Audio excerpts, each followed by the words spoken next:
it's nothing new, but it's so good to see you.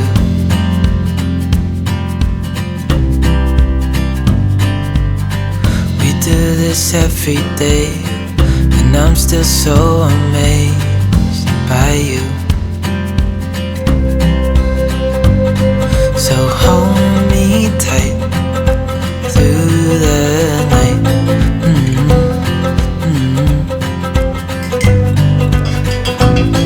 It's just us two, me and you.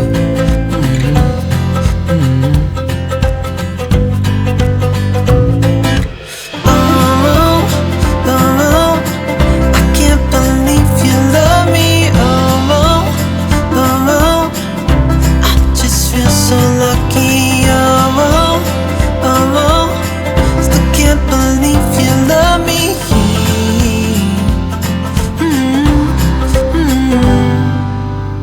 I hope it never ends, this being more than friends, yeah. You know I'm here to stay every single day, yeah.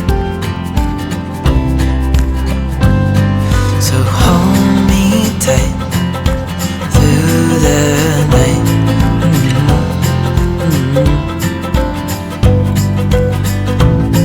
It's just us two, me and you.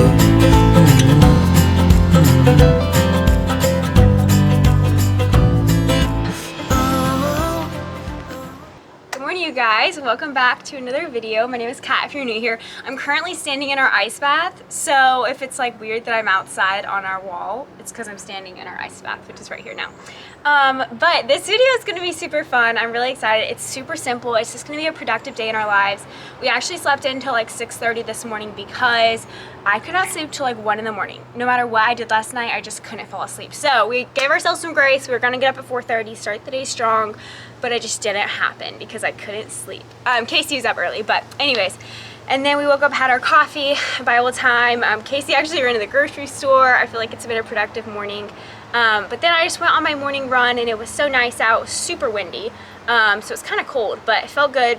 Got that in, and now I'm icing, about to go to physical therapy, and then I'm gonna come back, tidy up the house, start on the work day, and bring you guys along and film a little bit of a sit down video, which I don't normally do, but I thought leading up to the new year it would be fun to kind of talk about my new year goals, so you guys can hopefully keep me accountable in those, you know, but also kind of talk through what it looks like to write your new year's goals, because I feel like some people are like, oh, I'm not a like new year's resolution kind of person, and honestly I'm not either. Like, I don't really have resolutions.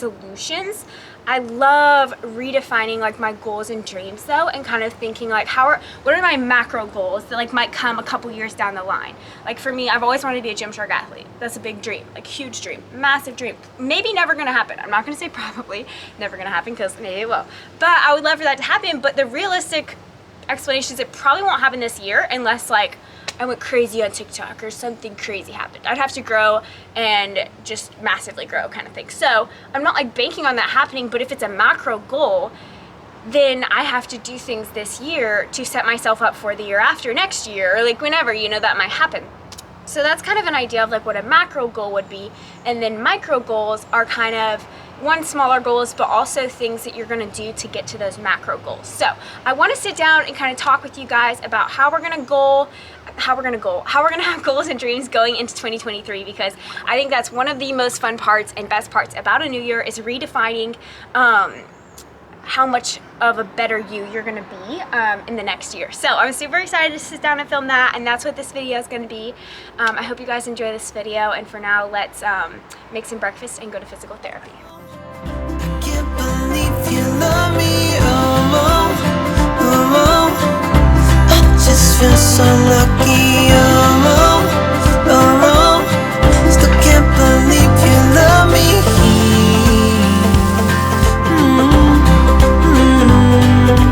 Falling into your arms, dancing up in the stars.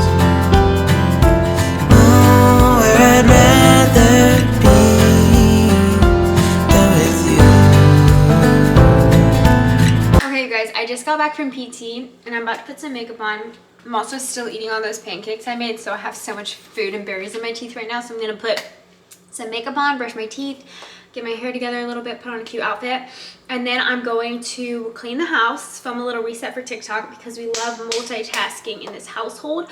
I'm not gonna film on here the cleaning because honestly it's just too much to try to film on a phone and a vlog camera at the same time, but I'm about to clean up the house a little bit, film a reset TikTok. I'm gonna pour myself a huge Yeti cup full of Olipop soda for some extra caffeine because I got their caffeinated one and I just freaking love the way it tastes. It's so good. And I feel like if you're gonna do something like major reset, clean, like get the day going, you need just a yummy fun drink. Like it's just a girly thing, you know, it just is. And I'm gonna sit down on my computer, do emails and check things for the day. And then we're gonna record our New Year's goal stuff, which I'm so excited for. So let's go get ready.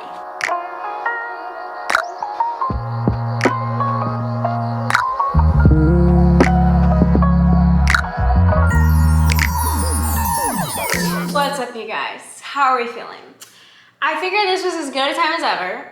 I just finished filming a workout, that's why I said that, to sit down and talk about our New Year's goals. So, I thought this would be just a fun, chill little sit-down video. One, to kind of tell you guys some of my goals, which is a little bit humbling for me because some of my goals are a little bit out there.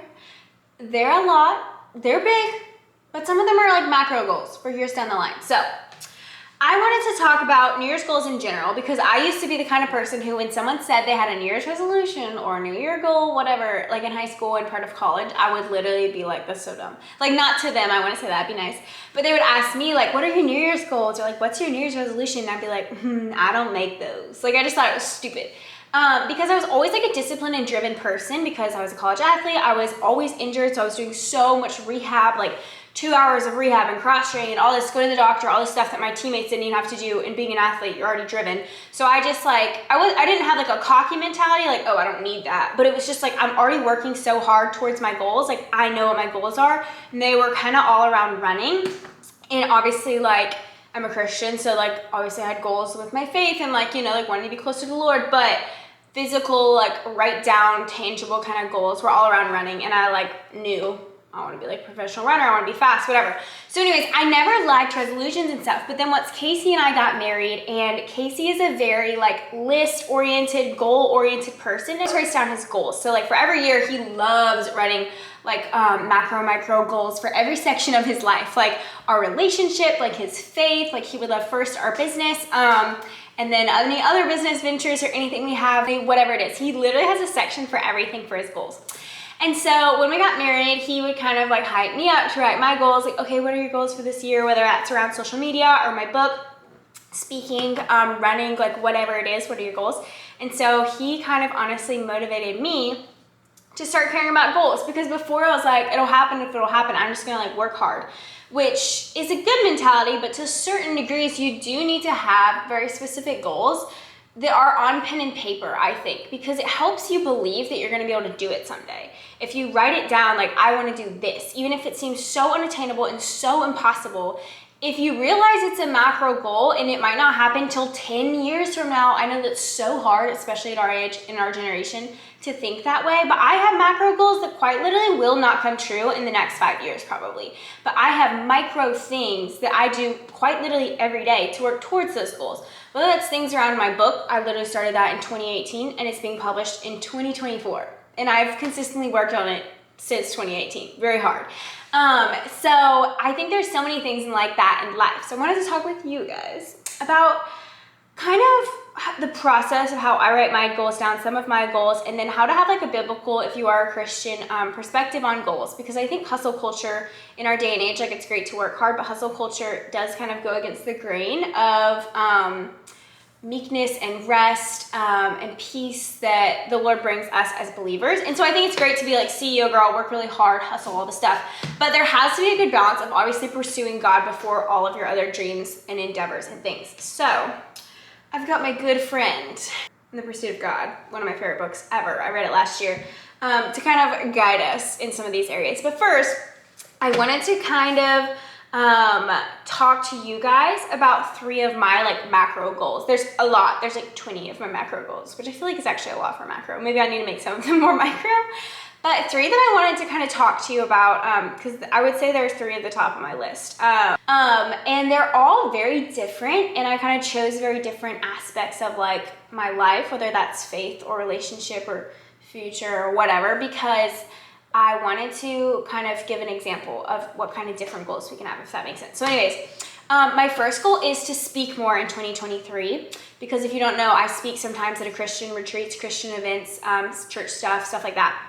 So to speak more. And then number two is to run a half marathon, which that's hard for me to like say on here because anyways, I'll go into that in a second. But anyways, and then number three is to be a Gymshark athlete.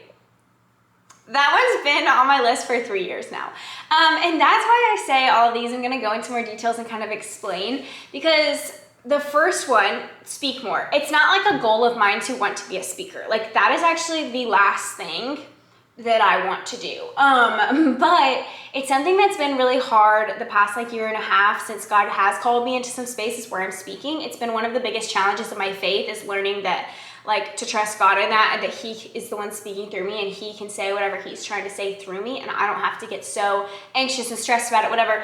Basically, I won't go into all the details, but I came to a point where I like fully surrendered it and really trust God and have God confidence around that area of my life. So going into this year, and that was kind of in the fall last year, going into this year, I think having that as like number one on my list was like, okay, God, like I'm not scared of this anymore.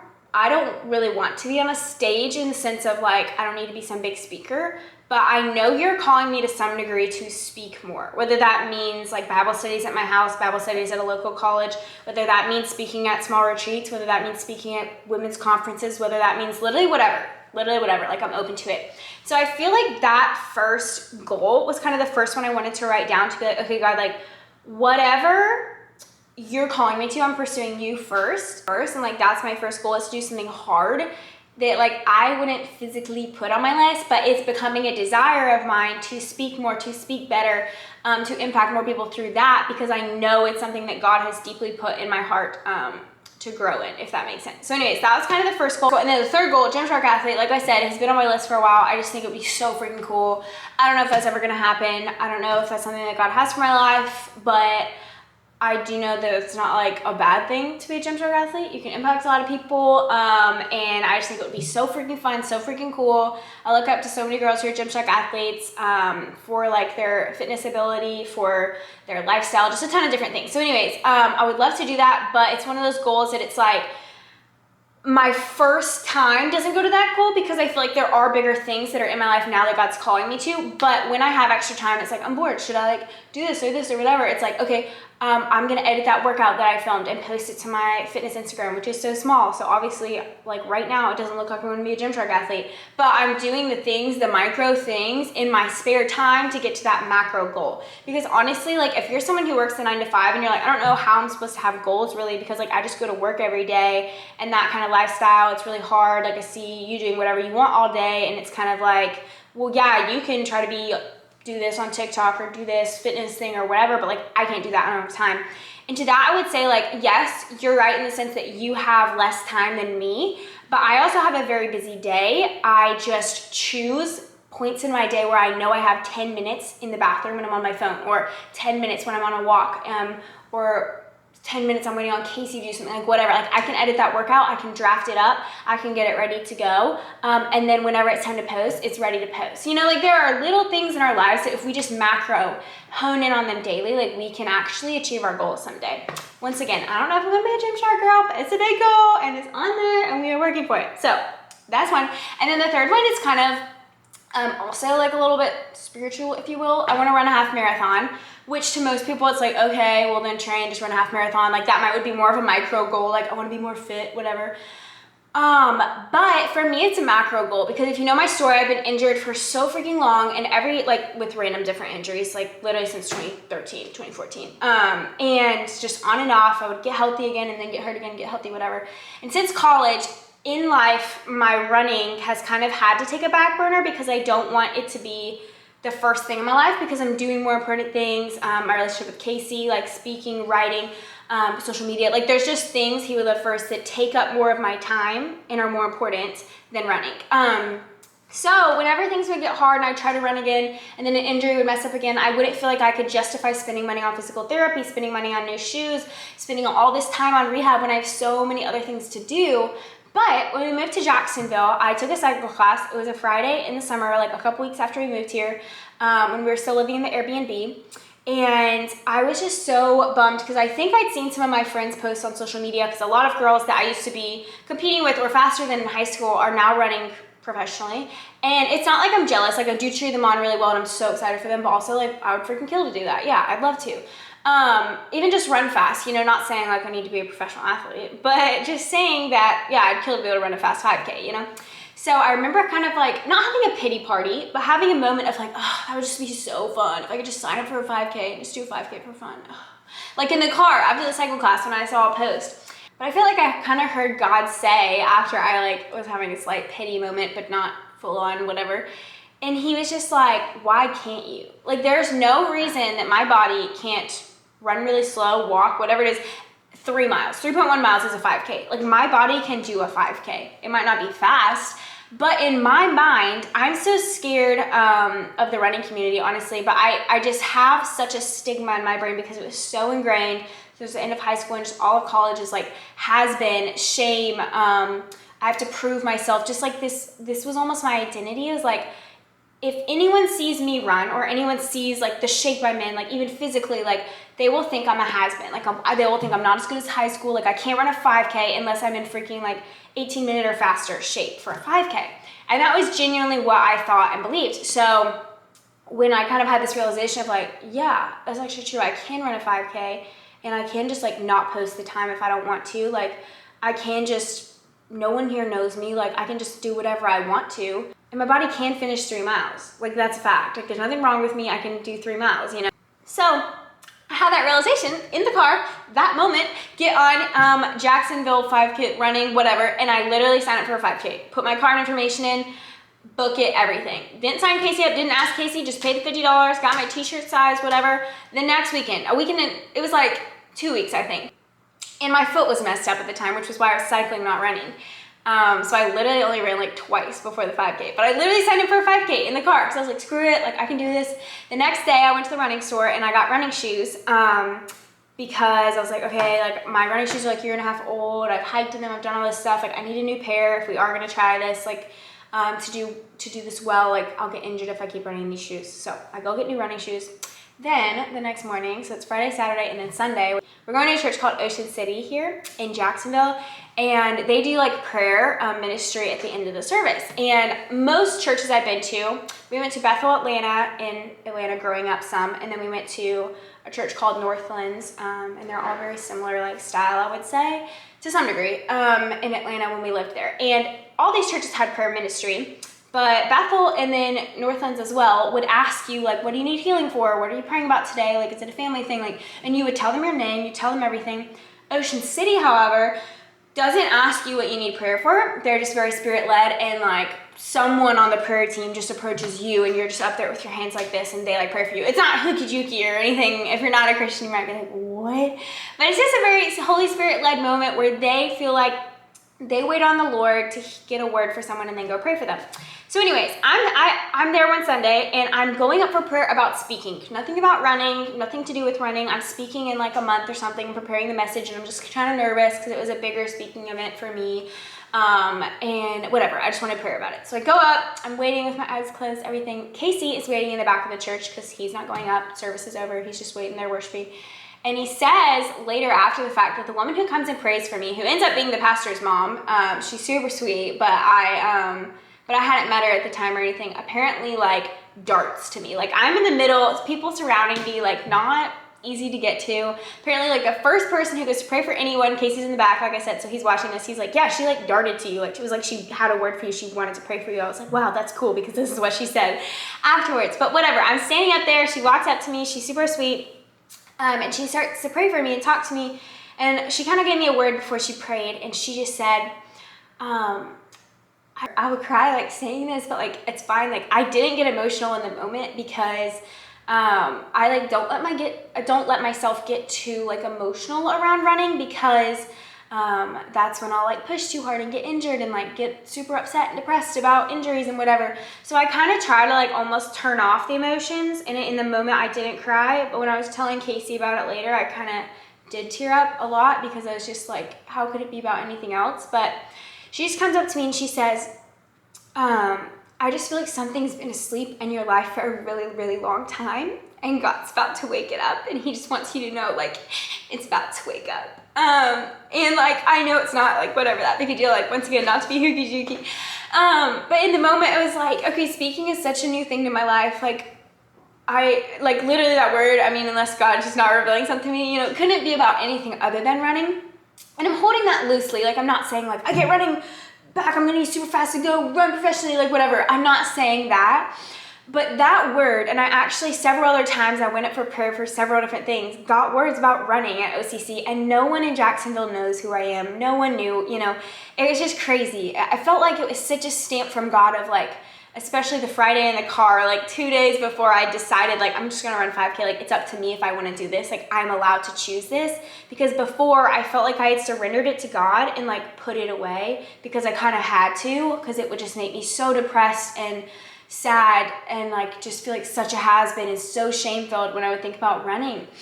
But her saying like something that's been asleep, like God's about to wake it up, and he wanted me to tell you that. It truly has been so much easier for me to like not give up, because every time since college when I've like tried to run again and an inconvenience has happened, like another injury or another thing, and I don't want to pay for PT, whatever, honestly, because I haven't been able to justify hundreds of dollars to PT, hundreds of dollars to shoes, hundreds of hours to PT, and hundreds of hours to rehab, and hundreds of hours to driving to places that are safe for my injuries to run on grass and on pavement. And it's just a lot. If you're an athlete, you know it's a ton that goes into it. Icing, even though it's super painful, and just all the things. And so before, when it got too hard, I didn't feel like I could justify that big of a sacrifice in my life.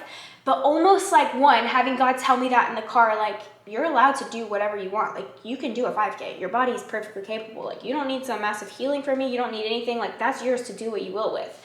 And then getting that word, like, 24 hours later, it was just such a sweet, like, moment of just, like, realization of, like, I'm allowed to pursue this again.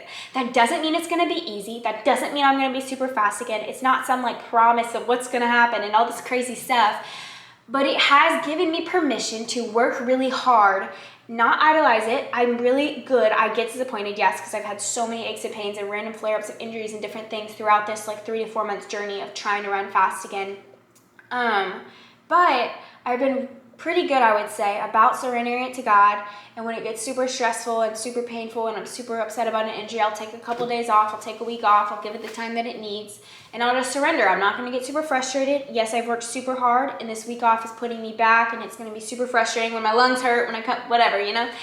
But I've done a good job of like holding it loosely, and I pray I can stay that way, because if I can't, then I won't do it. But that word has truly given me permission to work hard, to make money, to pay for physical therapy, and to stay up late doing physical therapy, and to really run after this again. Punny, run after this. But anyways, that being said, I have a goal of doing 3 10-mile long runs, 2 to 3, before I sign up for a half marathon. And once I've done that, I can sign up for a half. I've never allowed myself to sign up for a half. I could get emotional about this too. It's just because anytime I decide or publicly say I'm going to train for something or I'm going to do something, like I try and I put in the effort, a lot of effort, and my body breaks again. And like, technically the way that even this time has gone, like I would have had the excuse to say my body broke, like my foot's super bad all the time and all this stuff, whatever, but I've kept at it, and I've like taken the weeks off, and I've done the rehab, and I've worked I've worked my butt off.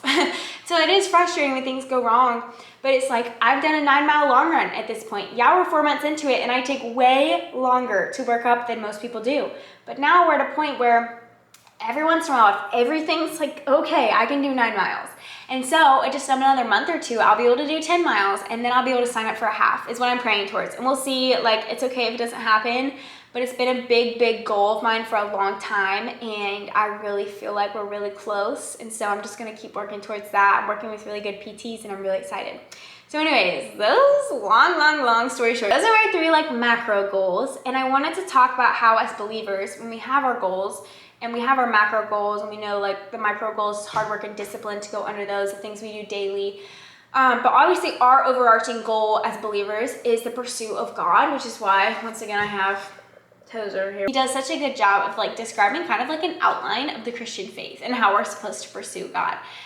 Because if we're pursuing any good goal, any awesome thing in life, it's going to be toxic if we're pursuing it above our pursuit of God, which is kind of what I learned through running. And I don't think I like fully went after running more than God, I would say, but I definitely idolized it in a way that literally led me to so much anxiety and depression and just hardship, because it had such a place in my heart that I think I was pursuing it in more ways than running sometimes. So anyways, I want to outline these things.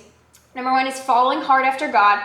2 is the blessedness of possessing nothing. 3 is removing the veil. 4 is apprehending God. 5 is the universal presence. 6 is the speaking voice. 7 is the gaze of the soul.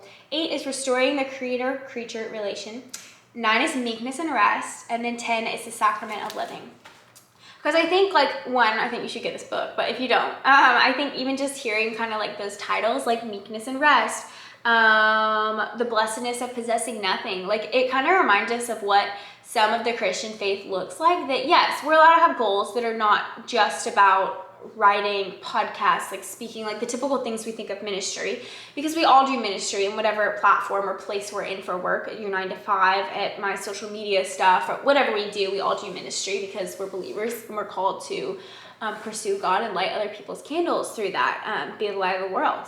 But one of my favorite verses concerning this is Colossians 3:23. It says, whatever you do, work heartily as for the Lord and not for men, knowing that from the Lord you will receive the inheritance as your reward. A lot of us know that verse because it's super popular, but whatever you do, work as unto the Lord, not unto men. Because I think it's easy with any of our goals. Like if I had a Gymshark athlete in my mind, it's like my number 1 goal, and I just held so tightly onto that, I would just end up so frustrated because it's like, 3 years and I'm still not a Gymshark athlete, or like, 10 years and I still haven't run a half marathon. Like literally it's been like 10 years of injuries. And it's just like, if my pursuit of those things comes before God, like it will just not be healthy. And then regardless of our goals and stuff, like our identity is, we are children of God. And the Bible says that if we believe that we are children of God, if we accept Him, then we are ambassadors of light, is what it says. And so that means that our purpose is to literally pursue God and to bring His light to others. But firstly, our purpose is to pursue Him and have a relationship with Him. Tozer has like a prayer at the end of this book that I wanted to read you guys. It's kind of like spiritually, because he says like thee and thou and stuff, but just listen for a second. Lord, I would trust Thee completely. I would be altogether Thine. I would exalt Thee above all. I desire that I feel no sense of possessing anything outside of Thee. I want constantly to be aware of Thy overshadowing presence and to hear Thy speaking voice. I long to live in a restful sincerity of heart. I want to live so fully in the Spirit that all my thoughts may be as sweet as incense ascending to Thee, and every act of my life may be an act of worship. I think that's what that verse means, is like every act of our lives is unto God, like is worship. And Tozer talks so much about that. Therefore, I pray in the words of Thy great servant of old, I beseech Thee so, for to cleanse the intent of my heart with the unspeakable gift of Thy grace, that I may perfectly love Thee and worthily praise Thee. And all this I confidently believe Thou wilt grant me through the merits of Jesus Christ, Thy Son. Amen. But, like I said, I just think it's super important to recognize that when we say, do everything as you do everything as unto God, not unto man, is like making sure that our praise, our works, our deeds, our goals are worthy. Because like I said, there's nothing wrong with being a Gymshark athlete, but if I'm doing things to get me to that end goal, like things that I know in my conscience are not biblical and not the way to get there, then I'm not doing it as pleasing to God, and it's not worship. And I will not find satisfaction from that, but more so, God will not find satisfaction for that, and it will actually put more of a wedge between us in our relationship. We'll have a guilty conscience. But like I said, there's just nothing wrong with having these awesome goals, but just making sure that our first pursuit is always God as believers, I think is so, so important. I know it's so, so important. And I hope you get this book going into your new year. Great little devotional choice. It's super theological and deep, but the chapters are so short and there's only 10. It's so small. So if you just challenge yourself to read a chapter a day, literally a chapter every other day. You finish it in like a week and a half. And it's such an easy read. It's so refreshing, and I would totally recommend it. But let's jump back into my day. So glad we could take this pause for a little bit of New Year's goals talk, because I had fun thinking about all this stuff, and I hope you guys enjoyed listening. If not, no worries. Jump to the rest of the video, and thank you guys for watching. I'm talking about our New Year's resolutions, New Year's goals, whatever you will, whatever you want to call it. I'm gonna go to Trader Joe's. I know I keep saying I need to get on my computer and do emails and work, but for some reason, since we got back from Atlanta, it's 2:30 now. Like, I need to do emails. Like, I haven't done them. I go through and do like the really important ones, but I kind of just put the other ones on the back burner if it's like a potential brand or like a potential like interested in something. But if it's one I like need to reply to for something I'm actually working on, like contracted or anything, then I reply immediately and check every day. But I just don't really reply to the new ones until I have time to be like, CEO girl, sit down for like an hour and a half, really reply well, whatever. And I haven't done that because I think I've just been so excited since we've been home, because we're like never here, to like film TikToks and clean and like organize. Like, I sold clothes literally all day Monday. That's like all I did. I went through my closet. Here's a picture. This is so embarrassing for me, but these are all the clothes I've literally owned my whole life. Like, there was a whole box of just high school running clothes that my mom had in their attic at their old house. They moved like a summer and a half ago. So literally I got like all my childhood clothes just thrown in the warehouse when they moved. And then all of our clothes from our apartment and everything we stored at the warehouse when we moved. But when we moved here, we had to take everything that was at my parents' at the warehouse at our apartment everywhere. So it kind of was just all like here for a while, stored in a room. And I just now had time to go through all of my clothes that I thrifted, or it was like a box and a half of like Baylor Nike clothes, like so much I went through. So I did all of that Monday. And so I still haven't like done a good job of getting to my emails. So I am gonna make time for that this afternoon. I think I'm gonna end up putting some of my favorite YouTubers on TV and just sit down there in front of the TV and grind out emails and maintenance kind of stuff while I watch some fun YouTube, because that's always nice and relaxing. And I've already done my run today. I went to PT, but I am gonna do a little bit of strength this afternoon because I've been lacking in the strength department. But hint, we have a little surprise in the backyard. I'm deciding how I wanna like reveal it, even though it's not that big of a deal. But we got some gym equipment maybe on Facebook Marketplace. There will be another video on that soon. But anyways, for now we're gonna go to Trader Joe's. Sorry I'm rambling, and get some groceries because I just like don't eat if there's not good food at home, because I'm like, I'm not gonna eat it unless it's good. And so I'm gonna go get some good food so that I eat, because I definitely need to eat because I'm getting hungry. And I haven't eaten anything since those pancakes and coffee and stuff this morning. So let's go to Trader Joe's, run some errands, come home, do emails, and wrap up. Behind the scenes of influencers, weird places, and then you drive. And it falls, and I'm freezing cold.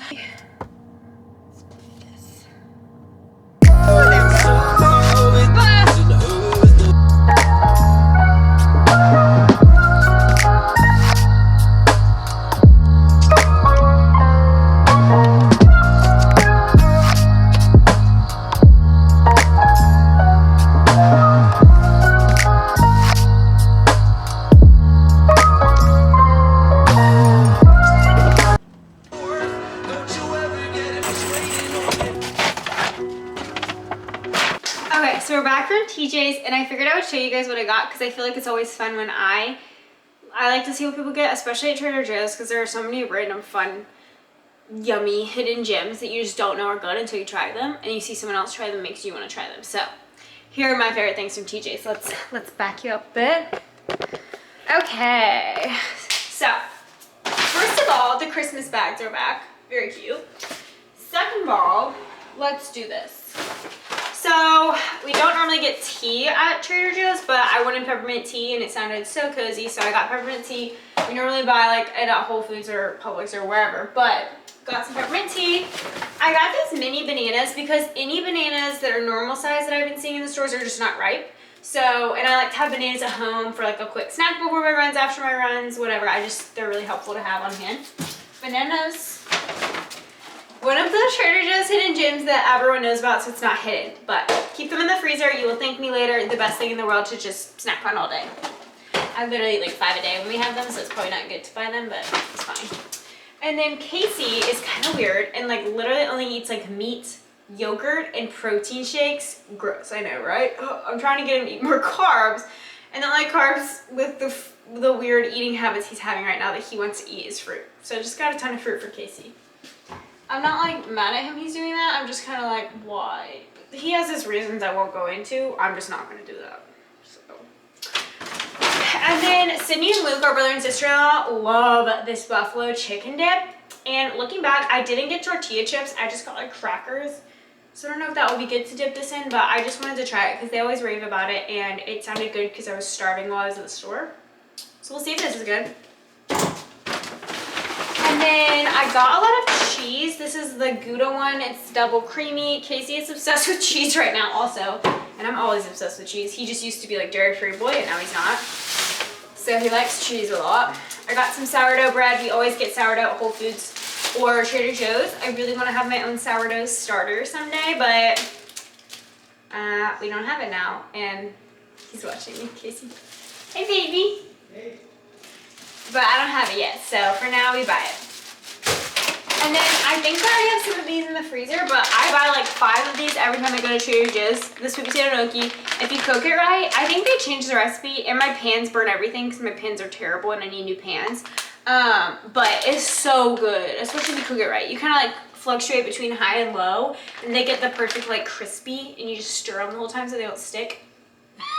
They're like little tater tots, but you can put sauce on them. Most gnocchi, obviously, you put sauce on. I don't really put sauce on those because they just have a ton of butter, and it's just good to dip in ketchup or whatever. I kind of treat them like French fries, but they're supposed to be like pasta, so do what you will. I love their gnocchi, that's all. And these pasta sauces at Trader Joe's are my favorite with this one kind of pasta that they have. I got the ground turkey because I'm going to make some pasta for a little late lunch, pre-dinner moment right now. So, and then I got these crackers to go with the brie and cheese that I got. These are bad ingredients. These are pretty good. Oops.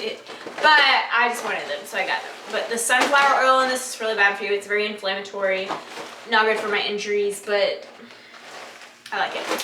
When I say something is bad for you, like, I will still eat it. And I don't want people, because I think with body image, eating disorder stuff, bad for you gets, like, confused.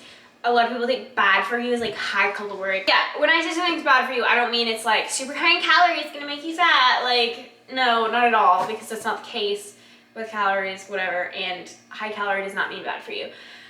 Almost all the things I eat, like grass-fed meat, grass-fed butter, super high in calories, like everything I eat. But I try to make sure the ingredients are clean. So like there's certain seed oils and things that are actually pretty bad for you and super inflammatory and can cause injuries and things. So that's what I'm saying when I say bad for you ingredients. And those crackers is not like, oh, there's so many calories. I don't even look at that. I literally go straight to the ingredient list. Sometimes I feel like, because I used to look at the calories when I was like restrictive and stuff in college, I used to look at the calories and like make sure it wasn't too much fat or sugar or whatever the crap. And that was actually when I was like the least fit in my life is when I did that. But now I feel like I'm the most fit I've ever been. And I literally only look at the ingredients on products. Sometimes I'll look at the protein if I want to make sure it has enough protein, like a bar, a granola bar or something. But other than that, I literally don't look at the nutrition facts at all. I just look at the ingredients. So, random blurb, sorry. And then I love this cheese. I like to have shredded cheese on hand for like my eggs or honestly just whatever. And sometimes I literally just eat shredded cheese out of the bag, which is weird to most people. It's gross, whatever. I like cheese a lot, so I'm gonna eat it. It's good. But I got this for pasta mainly, so. You wanna come see what I got from Trader Joe's? Oh boy. I got a lot of cheese, you'll be really happy. Yeah, cheese! And these are my favorite bars at Trader Joe's. They have fairly good ingredients. They're not the best, but they're so good. Keep them in the fridge, just grab and go. Go macro. It's called the Heartwarming Retreat Oatmeal Chocolate Chip Cookie flavor. Yeah, I think I will. Very good. You want one right now? I'm good. And then I feel like I'm gonna be allergic to this candle, but it's like $3. And ASMR. it smells like Christmas, so I'm excited. Can I have a snack bite or something? Oh yeah, I'll make you a snack and bring it to you. It'll be mid-workout though. Oh, okay. I'll just make a little snack plate then. I'm gonna make pasta. Is that good? Oh yeah. Okay. Lots of cows. Okay.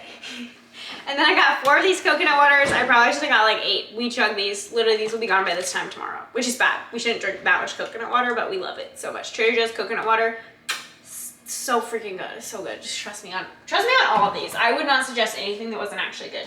The only thing I'm not sure it's gonna be good is this buffalo dip. I kind of remember it being like way too liquidy, but I just got it. I don't know.